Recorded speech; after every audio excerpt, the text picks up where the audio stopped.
Good afternoon. চলো আগের ক্লাসগুলো দেখেছো নিশ্চয়ই। তো আগের ক্লাসটাই আমরা শেষ পর্যন্ত পড়েছি কতদূর না, আমরা পড়েছি গ্রাম পজিটিভ ব্যাকটেরিয়া এবং গ্রাম নেগেটিভ ব্যাকটেরিয়া। অ্যাকচুয়ালি আমরা আগের দিন স্টার্ট করেছিলাম ব্যাকটেরিয়া প্রোক্যারিওটিক সেল, মানে একটা ব্যাকটেরিয়া সেল স্টার্ট করেছিলাম এবং বলেছিলাম না ব্যাকটেরিয়া সেল যখন আমরা পড়বো তখন তিনটে পার্টে পড়বো। ফার্স্ট সেল এনভেলপ, ব্যাকটেরিয়া সেলের বাইরে কি কভারিং রয়েছে। সেকেন্ড পড়বো সেল সাইটোপ্লাজম, ভেতরে কি রয়েছে। আর থার্ড আমরা পড়বো সেল এক্সটেনশন, ঠিক আছে। এবং তার মধ্যে ফার্স্ট স্টার্ট করেছিলাম আমরা সেল এনভেলপ, এবং এনভেলপ পড়তে গিয়ে আমরা দেখেছিলাম ভেতর থেকে বাইরের দিকে তিনটে লেয়ার পাওয়া যায়। সবচেয়ে ভেতরে প্লাজমা মেমব্রেন, তারপরে আমরা পড়েছিলাম সেল ওয়াল, তারপরে পড়েছিলাম স্লাইম লেয়ার বা ক্যাপসুল যুক্ত গ্লাইকোক্যারিক্স লেয়ার। ক্লিয়ার? তাহলে আমরা আগের দিন গ্লাইকোক্যারিক্স লেয়ারটা কমপ্লিট করেছি, আমরা আগের দিন মিডল সেল ওয়াল লেয়ারটাও কমপ্লিট করেছি। এবং সেই সেল ওয়াল লেয়ার পড়তে গিয়ে আমরা পেয়েছিলাম দু রকম ব্যাকটেরিয়া, একটা হচ্ছে গ্রাম পজিটিভ ব্যাকটেরিয়া আর একটা হচ্ছে গ্রাম নেগেটিভ ব্যাকটেরিয়া। ক্লিয়ার? এবং সেই গ্রাম পজিটিভ এবং গ্রাম নেগেটিভ ব্যাকটেরিয়ার মধ্যে আমরা পাঁচটা টাইপের ডিফারেন্স দেখতে পেয়েছিলাম আগের ক্লাসে। তো আগের দিন আমি বলেছিলাম গ্রাম পজিটিভ ব্যাকটেরিয়া হচ্ছে সেই সমস্ত ব্যাকটেরিয়া যারা কালারকে ধরে রাখতে পারে, আর গ্রাম নেগেটিভ হচ্ছে সেই সমস্ত ব্যাকটেরিয়া যারা কালারকে ধরে রাখতে পারে। কারণ অ্যাকচুয়ালি এই গ্রাম পজিটিভ এবং নেগেটিভ এই ক্লাসিফিকেশনটা করা হয়েছিল অন দ্য বেসিক অফ স্টেন বা কালার। ফার্স্ট একজন সায়েন্টিস্ট নাম তার গ্রাম। ক্লিয়ার? সেই গ্রাম সায়েন্টিস্ট একটা স্টেন আবিষ্কার করেছিলেন ব্যাকটেরিয়াকে দেখার জন্য। তো স্টেনটা যখন দিয়েছিলেন এবং দেওয়ার পরে যারা কালারকে ধরে রাখতে পেরেছিল তারা ছিল পজিটিভ, আর ধরে রাখতে পারেনি তারা নেগেটিভ। তো সেই গ্রাম স্টেনিং প্রসিডিউরটাই আমরা করব। ক্লিয়ার? তাহলে তোমরা মেডিকেলে যখন ভর্তি হবে, আশা করছি হবে, তো মেডিকেল কলেজে গিয়ে সেকেন্ড ইয়ার যখন তোমরা মাইক্রোবায়োলজি পড়তে যাবে, তো মাইক্রোবায়োলজিতে তোমাকে তোমার স্যার দুটো ব্যাকটেরিয়া দিয়ে দেবে। ঠিক আছে? তো তোমাকে এরকম একটা ব্যাকটেরিয়া দিয়ে দিল, বলো এই ব্যাকটেরিয়াটা হচ্ছে এ ব্যাকটেরিয়া। তোমাকে আরো একটা ব্যাকটেরিয়া দিয়ে দিল, দিয়ে আরেকটা ব্যাকটেরিয়া বলে দিলেন যে এই ব্যাকটেরিয়া হচ্ছে বি ব্যাকটেরিয়া। দিয়ে তোমাকে একটা ল্যাবের মধ্যে ঢুকিয়ে দেবে এবং ল্যাবের মধ্যে ঢুকিয়ে দিয়ে বলবে তোমার কাজ হচ্ছে এটাই, তুমি মাইক্রোবায়োলজি পড়তে এসছো, তার বেসিক জিনিস হচ্ছে তোমাকে বলতে হবে ভাই কোন ব্যাকটেরিয়াটা এটা গ্রাম পজিটিভ না বিটা গ্রাম পজিটিভ, মানে কোন ব্যাকটেরিয়াটা পজিটিভ এবং কোনটা নেগেটিভ সেটা তোমাকে আইডেন্টিফাই করতে হবে। তো তুমি কি করবে, এই দুটো ব্যাকটেরিয়া স্লাইডই নিয়ে চলে গেলে ল্যাবের ভিতরে। তো ল্যাবের ভিতরে গিয়ে পজিটিভ না নেগেটিভ জানার জন্য তোমরা যে বেসিক প্রসিডিউরটা ফলো করবে সেই একজন সায়েন্টিস্টের দেওয়া, তার নাম গ্রাম, এবং সেই প্রসিডিউরটার নামই হচ্ছে গ্রাম স্টেনিং প্রসিডিউর। তাহলে আজকে আমরা মেইনলি স্টার্ট করছি গ্রাম স্টেনিং।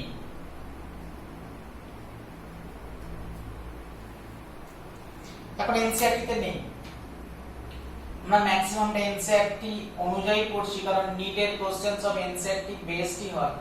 বাট কিছু কিছু জায়গা আছে যেটা আমরা একটু এনসিইআরটির বাইরে আমরা যাব, সেরকম একটা জায়গা হচ্ছে গ্রাম স্টেনিং প্রসিডিউর। এটা আমাকে জানতে হবে, এটা বেসিক জায়গা। ঠিক আছে? তো তুমি যখন ল্যাবে গেলে তুমি করবেটা কি? ঠিক আছে? তুমি এটাই করবে, ধরে নাও এই ব্যাকটেরিয়াটা হচ্ছে গ্রাম পজিটিভ ব্যাকটেরিয়া, এটা হচ্ছে গ্রাম নেগেটিভ ব্যাকটেরিয়া। সাপোজ তুমি ধরে নাও, তাহলে এই ব্যাকটেরিয়াটা যদি গ্রাম পজিটিভ ব্যাকটেরিয়া হয় তাহলে আমরা আগেই পড়েছি না গ্রাম পজিটিভ ব্যাকটেরিয়া হোক অথবা গ্রাম নেগেটিভ ব্যাকটেরিয়া হোক, সবচেয়ে নিচে তাদের যে কভারিংটা থাকে তার নাম হচ্ছে প্লাজমা মেমব্রেন। না প্লাজমা মেমব্রেনের পরে যদি ব্যাকটেরিয়াটা গ্রাম পজিটিভ হয়ে থাকে তবে তার সেকেন্ড একটা থিক লেয়ার থাকে, যে লেয়ারটা পেপটাইড গ্লাইকেন দিয়ে তৈরি, অনেকটা মোটা লেয়ার থাকে। আমি কি বলেছিলাম 50 to 60 লেয়ার থাকে এবং তাতে প্রায় 80% পেপটাইড গ্লাইকেন লেয়ার থাকে। This is the cell wall. এটা যদি গ্রাম নেগেটিভ ব্যাকটেরিয়া তুমি ধরে নাও তাহলে তুমি দেখবে এরও বাইরের দিকে এরকম একটা লেয়ার রয়েছে, বাট এই লেয়ারটা 3 থেকে 5টা পেপটাইড গ্লাইকেন দিয়ে তৈরি, মাত্র 20% পেপটাইড গ্লাইকেন দিয়ে তৈরি সেল ওয়াল। ঠিক আছে? তো তুমি যখন ল্যাবে গেলে তুমি করবেটা কি? ধরে নাও এই ব্যাকটেরিয়াটা গ্রাম পজিটিভ ব্যাকটেরিয়া, এটা হচ্ছে গ্রাম নেগেটিভ ব্যাকটেরিয়া। সাপোজ তুমি ধরে নাও, তাহলে তুমি এরও বাইরের দিকে এরকম একটা লেয়ার রয়েছে, বাট এই লেয়ারটা 3 থেকে 5টা পেপটাইড গ্লাইকেন দিয়ে তৈরি, মাত্র 20% পেপটাইড গ্লাইকেন দিয়ে তৈরি cell wall. But gram negative ব্যাকটেরিয়ার আর একটা ইম্পর্টেন্ট ফিচার আমরা বলেছিলাম না, গ্রাম নেগেটিভ ব্যাকটেরিয়ার যেহেতু পেপটাইডোগ্লাইকান লেয়ারটা পাতলা, তাই তার বাইরের দিকে আরো একটা লেয়ার আছে যেটা ছিল আউটার লেয়ার বা আউটার মেমব্রেন। ক্লিয়ার? তাহলে আমরা ধরে নিলাম এটা গ্রাম পজিটিভ এবং এটা গ্রাম নেগেটিভ। ক্লিয়ার? এবার তুমি গ্রাম স্টেনিং প্রসিডিউরটা ফলো করলে, তুমি কি করলে, এই ব্যাকটেরিয়াটার মধ্যেও গ্রাম স্টেন অ্যাড করলে, এই ব্যাকটেরিয়াটার মধ্যেও গ্রাম স্টেনকে অ্যাড করলে। গ্রাম স্টেনটা কি অ্যাকচুয়ালি? এটা একটা এমন কালার যে কালারটা ভায়োলেট। তুমি স্টেনে কি নিয়েছো না, তুমি কতগুলি ভায়োলেট কালারের ক্রিস্টাল নিয়েছো। এইভাবে মনে রাখবে না, গ্রাম স্টেনে অ্যাকচুয়ালি যে জিনিসটা নেওয়া হয়ে থাকে কতগুলি ক্রিস্টাল। ক্রিস্টাল মানে টুকরো, কিসের টুকরো না, ভায়োলেট কালারের টুকরো। তাহলে ইন শর্ট আমরা কি বললাম, ক্রিস্টাল ভায়োলেট। আমি কটা টুকরো নিয়েছি? 5টা টুকরো নিয়েছি। এতেও 5টা নিয়েছি, এতেও 5টা নিয়েছি, সেম অ্যামাউন্টে অ্যাড করেছি। তো এই যে টুকরোটা অ্যাড করলাম, এই টুকরোটার নাম হচ্ছে ক্রিস্টাল ভায়োলেট।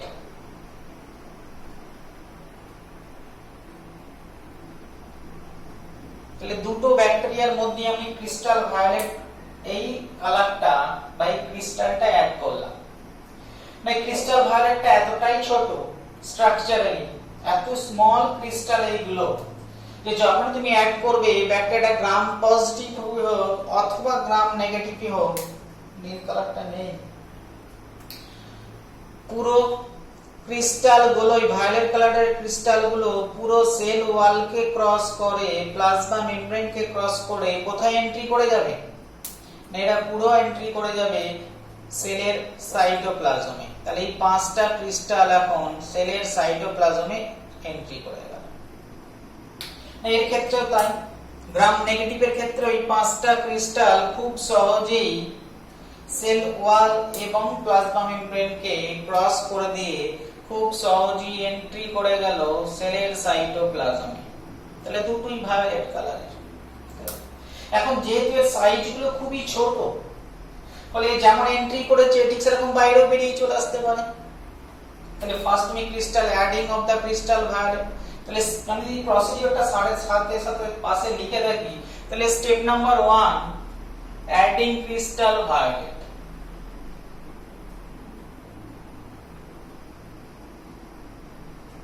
তাহলে ফার্স্ট স্টেপে তুমি কিছু ক্রিস্টাল ভায়োলেট অ্যাড করছো না, যেহেতু ক্রিস্টাল ভায়োলেটের ক্রিস্টালগুলো খুবই ছোট, ফলে অ্যাড করার সাথে তারা যখন ভেতরে গেল আবার ভেতর থেকে বাইরের দিকে চলে আসতে পারে।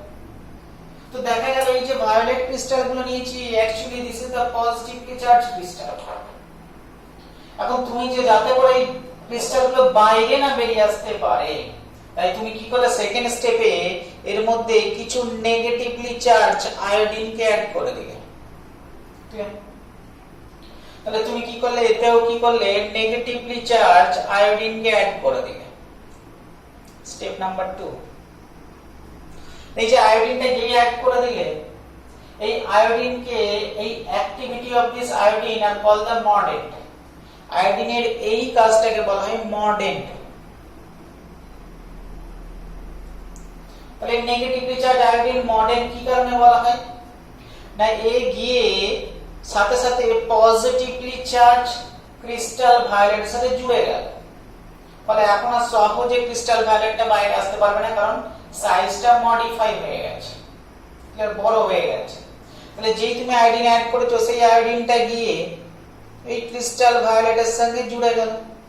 তাহলে এখানে একটা কমপ্লেক্স ফর্মেশন করলো, আমরা বলতেই পারি crystal violet and iodine complex. এর ক্ষেত্রেও ঠিক তাই হবে, ক্রিস্টাল ভায়োলেটের সাথে গিয়ে এই নেগেটিভলি চার্জ আয়োডিন গুলো জুড়ে গেল, তাহলে একটা কমপ্লেক্স ফর্মেশন হলো। This complex is called CVI complex, crystal violet iodine complex. তাহলে আমি সেকেন্ড স্টেপ লিখতে পারি অ্যাডিং অফ মর্ডেন্ট। মর্ডেন্ট কে অ্যাড করছি না, মর্ডেন্টটা কি না আয়োডিন। ক্লিয়ার?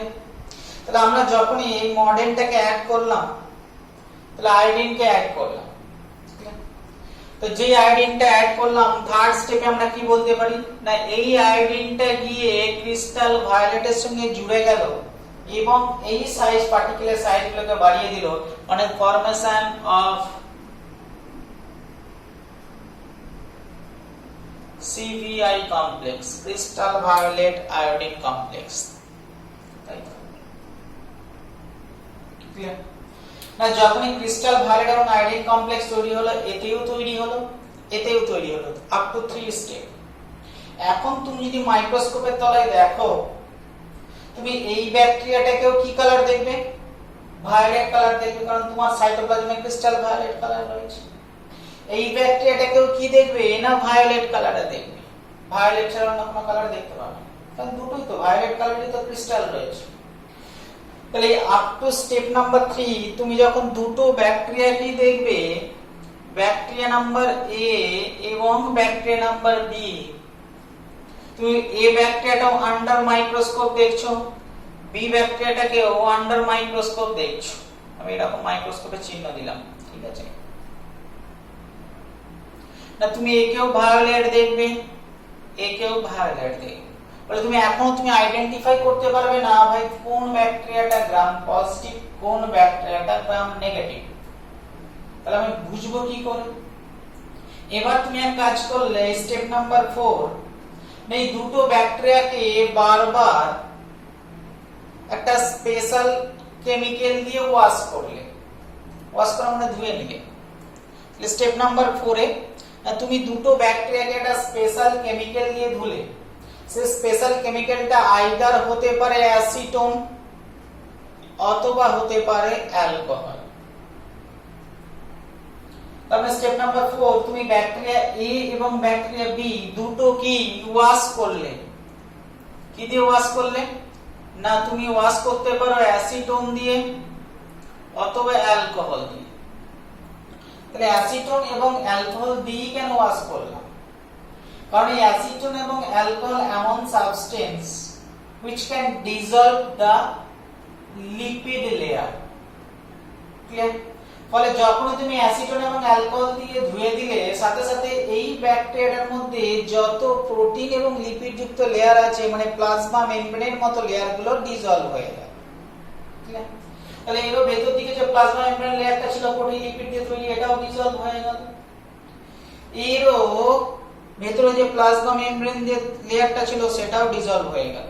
এখন আমি দেখো আগের দিনে বলতে গিয়ে বলেছি আউটার মেমব্রেনটাও তৈরি হয়েছে লিপিড দিয়ে, প্রোটিন এবং লিপিড দিয়ে, ফলে এটাও আউটার মেমব্রেনটাও প্লাজমা মেমব্রেনের মতনই নেচার শো করে থাকে। ফলে তুমি যখনই অ্যাসিটোন অথবা অ্যালকোহল অ্যাড করবে, সাথে সাথে আউটার মেমব্রেনটাও ওয়াশ হয়ে যাবে। বলো ক্লিয়ার কিনা? তাহলে অ্যালকোহল এবং অ্যাসিটোন অ্যাড করার সাথে সাথে গ্রাম পজিটিভ ব্যাকটেরিয়ার ক্ষেত্রে ভেতরে যে প্লাজমা মেমব্রেনটা ছিল সেটা ডিসলভ হয়ে যাবে। গ্রাম নেগেটিভ ব্যাকটেরিয়ার ক্ষেত্রে ভেতরের প্লাজমা মেমব্রেনটা তো ডিসলভ হয়ে যাবেই, প্যারালালি আউটার যে প্রোটিন লিপিড যুক্ত মেমব্রেনটা ছিল সেটাও ডিসলভ হয়ে যাবে, ক্লিয়ার? তার মানে এখন গ্রাম পজিটিভ ব্যাকটেরিয়াটা শুধুমাত্র বাইরে একটাই লেয়ার রয়েছে, পেপটাইডোগ্লাইকানের লেয়ার, আর গ্রাম নেগেটিভ ব্যাকটেরিয়াটার বাইরেও সিম্পল একটাই লেয়ার রয়েছে, পেপটাইডোগ্লাইকানের লেয়ার। বাট ডিফারেন্স হচ্ছে কি, গ্রাম পজিটিভ পেপটাইডোগ্লাইকান লেয়ারটা অনেকটা বেশি, অনেক বেশি নেটওয়ার্ক যুক্ত। গ্রাম নেগেটিভ ব্যাকটেরিয়া পেপটাইডোগ্লাইকানের লেয়ারটা অতটা বেশি মোটা নয়, খুবই পাতলা লেয়ার। ফলে তুমি যে আরো কিছুক্ষণ ধরে ওয়াশ করতে থাকো, বেশ কিছুক্ষণ ধরে ওয়াশ করতে থাকলে আলটিমেট হবেটা কি না, তুমি যত বেশি ওয়াশ করছো আস্তে আস্তে এর ভেতরের যে সিবিআই কমপ্লেক্স গুলো ছিল, ক্রিস্টাল ভায়োলেট আয়োডিন কমপ্লেক্স গুলো ছিল, বারবার ধোয়ার জন্য এই ক্রিস্টাল ভায়োলেট কমপ্লেক্স গুলো বাইরের দিকে আসতে শুরু করে, ক্লিয়ার? তাহলে যে কমপ্লেক্স গুলো ভেতরে ছিল সেই কমপ্লেক্স গুলো আস্তে আস্তে বাইরের দিকে বেরিয়ে যেতে শুরু করে। বোঝা গেল? এখন যেহেতু গ্রাম নেগেটিভ ব্যাকটেরিয়ার ক্ষেত্রে পেপটাইডোগ্লাইকান লেয়ারটা খুব পাতলা, বলে তুমি যত ধুচ্ছো আস্তে আস্তে একটা দুটো তিনটে চারটে করে পাঁচটা করে সমস্ত সিবিআই কমপ্লেক্স বাইরে বেরিয়ে গেল। তাহলে যে সিবিআই কমপ্লেক্সটা ভেতরে ছিল, এখন সেই সমস্ত সিবিআই কমপ্লেক্স অ্যাসিটোন বা অ্যালকোহল দিয়ে বাইরে বেরিয়ে গেল। তাহলে পাঁচটা কমপ্লেক্স ভেতরে ছিল, এখন এই পাঁচটা কমপ্লেক্স সিবিআই কমপ্লেক্স বাইরে বেরিয়ে চলে গেল। তাহলে গ্রাম নেগেটিভ ব্যাকটেরিয়া সাইটোপ্লাজমে আর নতুন করে কোনো সিবিআই কমপ্লেক্স নেই, বাট গ্রাম পজিটিভ ব্যাকটেরিয়ার ক্ষেত্রে বারবার ধোয়ার ফলে এই সিবিআই কমপ্লেক্স গুলো যখনই বাইরে বেরোতে গেল তার মধ্যে হয়তো একটা কি দুটো কমপ্লেক্স বাইরের দিকে বেরিয়ে চলে এলো, বাট ম্যাক্সিমাম কমপ্লেক্স এই পেপটাইডোগ্লাইকানের যে লার্জ নেটওয়ার্ক রয়েছে সেই নেটওয়ার্কের মধ্যেই আটকে গেল। তাহলে ম্যাক্সিমাম সিবিআই কমপ্লেক্স এটা এর নেটওয়ার্কের মধ্যেই আটকে গেল, বেরোতে পারলো না, কারণ পেপটাইডোগ্লাইকান লেয়ারটা অনেকটা মোটা। ক্লিয়ার? ফলে হলোটা কি না, এই সেলটার মধ্যে আর কোন রকম ভাবে ক্রিস্টাল ভায়োলেট আয়োডিন কমপ্লেক্স নেই, বাট এই সেলটার মধ্যে এখনো ক্রিস্টাল ভায়োলেট এবং আয়োডিন কমপ্লেক্স রয়েছে। কোথায় রয়েছে? সেল ওয়ালের মধ্যে, পেপটাইডোগ্লাইকানের মধ্যে। ফলে চারিপাশে পেপটাইডোগ্লাইকানের মধ্যে এখনো ক্রিস্টাল ভায়োলেট আয়োডিন কমপ্লেক্স থেকে যাওয়ার জন্য তুমি এই অ্যাসিটন দিয়ে ধোয়ার পরে যখন ব্যাকটেরিয়াকে আবার তুমি মাইক্রোস্কোপের তলায় দেখলে, আবার তুমি মাইক্রোস্কোপের তলায় ফলো করলে যে দেখতে কেমন লাগছে, তুমি গ্রাম পজিটিভ যদি ব্যাকটেরিয়া হয়ে থাকে তাহলে এখনো পর্যন্ত রংটা পুরোপুরি যায়নি, এখনো ক্রিস্টাল ভায়োলেট কালারটা পেপটাইডোগ্লাইকান লেয়ারে আটকে গেছে। ফলে একে তুমি যদি মাইক্রোস্কোপের তলায় দেখবে তুমি এখনো একে ভায়োলেট কালার দেখতে পাবে। Clear? But gram negative bacteria যেহেতু পেপটাইডোগ্লাইকান লেয়ারটা খুব পাতলা, ফলে অ্যাসিটন এবং অ্যালকোহল দিয়ে বারবার ধোয়ার ফলে এর ভেতরে আর কোনো রকম ক্রিস্টাল ভায়োলেট আয়োডিন কমপ্লেক্স না ভেতরে আছে না পেপটাইডোগ্লাইকান লেয়ারে আছে। ফলে এর মধ্যে কোনো রকম ভায়োলেট কালারের ক্রিস্টাল না থাকার জন্য তুমি যখন এই আবার মাইক্রোস্কোপের তলায় দেখলে তুমি কি দেখতে পেলে না কালারলেস দেখতে পেলে। ক্লিয়ার? তোমরা এখন তুমি আইডেন্টিফাই করে দিতে পারলে না তুমি যেটা ধরেছো, যেহেতু এই কালারকে ধরে রাখতে পেরেছে, পুরোপুরি তুমি কালারকে হাঁটে দিতে পারোনি, তার মানে this the gram positive bacteria.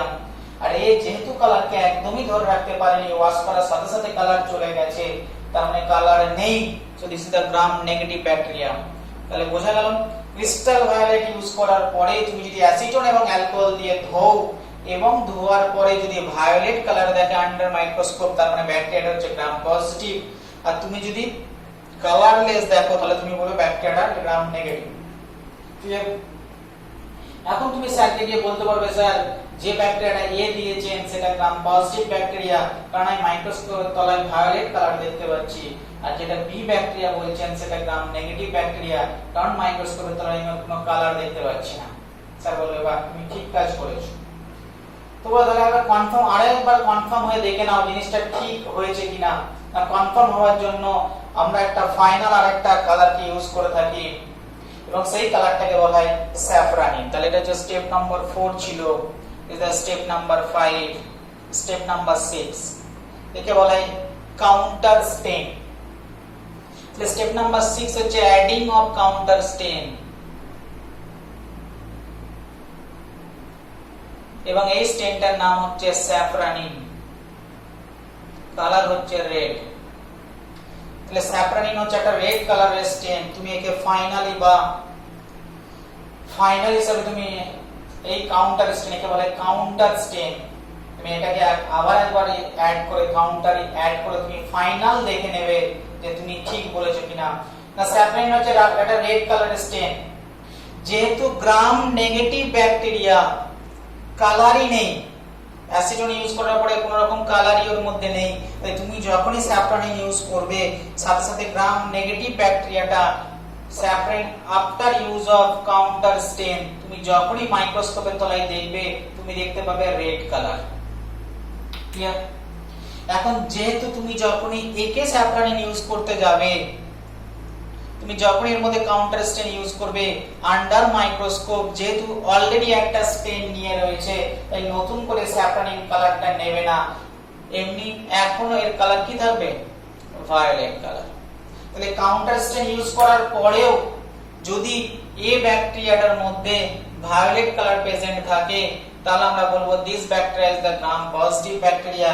আর কাউন্টার স্টেন করার পরে যে ব্যাকটেরিয়াটার মধ্যে কোনো রকম ভাবে কোনো কালার ছিল না সে যদি রেড কালার নিয়ে নেয়, স্যাফরানিনের কালার নিয়ে নেয়, তাহলে আমরা একদম কনফার্ম হয়ে গেলাম this bacteria is the gram negative bacteria. Clear?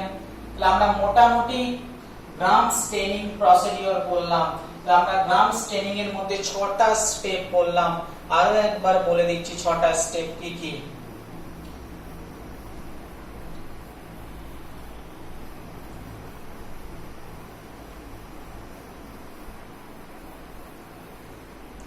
তাহলে স্টেপ নাম্বার 1 কি ছিল না স্টেপ নাম্বার এটা ছিল যদি স্টেপ নাম্বার 1 ছিল ক্রিস্টাল ভায়োলেট ক্রিস্টালগুলোকে অ্যাড করা। স্টেপ নাম্বার 2 কি ছিল না এর সঙ্গে আয়োডিনকে আমি অ্যাড করেছিলাম, তাহলে ক্রিস্টাল ভায়োলেট এবং আয়োডিন। স্টেপ নাম্বার 3 ছিল ক্রিস্টাল ভায়োলেট আয়োডিন কমপ্লেক্স। এটা গ্রাম পজিটিভের ক্ষেত্রে হয়েছিল, গ্রাম নেগেটিভের ক্ষেত্রেও হয়েছিল। এটা ছিল প্রথম তিনটে স্টেপ। এরপরে তুমি কি করেছিলে স্টেপ নাম্বার 4 কি ছিল না অ্যাসিটোন কিংবা অ্যালকোহল দিয়ে ওয়াশ করেছিলে। অ্যাসিটোন এবং অ্যালকোহল দিয়ে ওয়াশ করার পরে গ্রাম নেগেটিভে যেহেতু অ্যালকোহল এবং অ্যাসিডন গ্রাম নেগেটিভ ব্যাকটেরিয়ার দুটো লিপিড লেয়ারকে ডিসলভ করে দেয়, আউটার মেমব্রেনকেও ডিসলভ করে দিল, প্লাজমা মেমব্রেনকেও ডিসলভ করে দিল। কারণ এখন গ্রাম নেগেটিভ ব্যাকটেরিয়াতে শুধুমাত্র একটাই লেয়ার রয়েছে পেপটাইডোগ্লাইকান, খুব পাতলা 3 থেকে 4টে লেয়ার দিয়ে। আর গ্রাম পজিটিভের ক্ষেত্রে শুধুমাত্র প্লাজমা মেমব্রেনকে ডিসলভ করেছে, বাট তার বাইরে এখনো 55 থেকে 60টা পেপটাইডোগ্লাইকানের লেয়ার রয়েছে, মোটা পেপটাইডোগ্লাইকান লেয়ার রয়েছে। ফলে অনেকক্ষণ তুমি যদি ওয়াশ করতে থাকো তাহলে সমস্ত CBI complex gram negative bacteria থেকে বাইরে বেরিয়ে যাবে, কিন্তু গ্রাম পজিটিভ ব্যাকটেরিয়া থেকে সমস্ত সিবিআই কমপ্লেক্স বাইরে বেরোতে পারবে না। ফলে ওয়াশ করার পরে তুমি যখন মাইক্রোস্কোপের তলায় দেখবে গ্রাম নেগেটিভ যেহেতু সমস্ত সিবিআই কমপ্লেক্স বাইরে বেরিয়ে গেছে, তাই তুমি মাইক্রোস্কোপের তলায় গ্রাম নেগেটিভ ব্যাকটেরিয়াকে ফার্স্ট কালারলেস দেখবে, একদম কোনো কালার নেই। বাট গ্রাম পজিটিভ ব্যাকটেরিয়াকে অলওয়েজ ভায়োলেট দেখবে, কারণ সিবিআই কমপ্লেক্স তখনও রয়েছে। এবং তুমি আইডেন্টিফাই করে নিতে পারলে কোনটা পজিটিভ এবং কোনটা নেগেটিভ। বাট কনফার্মেশন হওয়ার জন্য তোমাকে আরেকটা কাউন্টার স্টেন ইউজ করতে বলা হয়, সেই কাউন্টার স্টেনকে বলা হয় স্যাফরানিন নামক কাউন্টার স্টেন। আর তুমি যখনই স্যাফরানিন নামক কাউন্টার স্টেন ইউজ করবে, স্যাফরানিন ইজ দা রেড কালার স্টেন, বলে তুমি যখনই স্যাফরানিন ইউজ করবে যেটা কালারলেস ছিল সেটা লাল কালার রেড কালার শো করবে, তাহলে গ্রাম নেগেটিভ ব্যাকটেরিয়াটা রেড কালার শো করবে। গ্রাম পজিটিভ ব্যাকটেরিয়া অলরেডি একটা কালার নিয়ে বসে আছে, ফলে নতুন করে ওর স্যাফরানিনের কালারটা নেবে না, ফলে ওটা তখনও ভায়োলেট থাকবে। আমরা খুব সহজে আমরা গ্রাম পজিটিভ এবং গ্রাম নেগেটিভ ব্যাকটেরিয়াটা আইডেন্টিফাই করতে পারবো। আশা করছি তোমরাও কি একদিন এটা করবে। মেডিকেলে গেলে সেকেন্ড ইয়ার মাইক্রোবায়োলজিতে তোমাকে এটা করতেই হবে, নাহলে পাস করতে পারবে না। আমরা মোটামুটি গ্রাম স্টেনিং পড়ে ফেললাম। তাহলে আমরা মোটামুটি কোন একটা ব্যাকটেরিয়ার সবচেয়ে বাইরের যে কভারিং গুলো ছিল বাইরে থেকে ভেতর দিকে ফার্স্ট আমরা পড়েছিলাম গ্লাইকোক্যালিক্স কমপ্লিট হয়ে গেছে, সেকেন্ড সেল ওয়াল কমপ্লিট হয়ে গেল, সবচেয়ে ভিতরে আছে প্লাজমা মেমব্রেন। বাট প্লাজমা মেমব্রেনটাকে আলাদা করে আমরা এখানে পড়ব না, কারণ প্রোক্যারিওটিক সেলের যেমন প্লাজমা মেমব্রেন, ইউক্যারিওটিক সেলের ঠিক সেম প্লাজমা মেমব্রেন, কোনো রকম কোনো ডিফারেন্স নেই। ফলে আমরা তো এমনি যখন ইউক্যারিওটিক সেল পড়ব তখন সেল ওয়াল পড়ব, প্লাজমা মেমব্রেন পড়ব, তখনই আমাদের পড়া হয়ে যাবে। ফলে এখানে আমরা আলাদা করে প্লাজমা মেমব্রেন পড়ব না। ঠিক আছে, আমরা আউটার কভারিং শেষ করে দিলাম। এখন আসবো তাহলে ব্যাকটেরিয়ার আউটার কভারিং যদি শেষ হয়ে যায়, এখন আমরা দেখব এই ব্যাকটেরিয়ার সাইটোপ্লাজমে কি কি রয়েছে। তাহলে সাইটোপ্লাজমে কি কি সাবস্টেন্স রয়েছে এটা এখন আমার সেকেন্ড পড়ার জিনিস। তাহলে ব্যাকটেরিয়ার সাইটোপ্লাজমে কি কি জিনিস রয়েছে, ঠিক আছে। তাহলে স্টার্ট করছি সাইটোপ্লাজমে কি কি রয়েছে।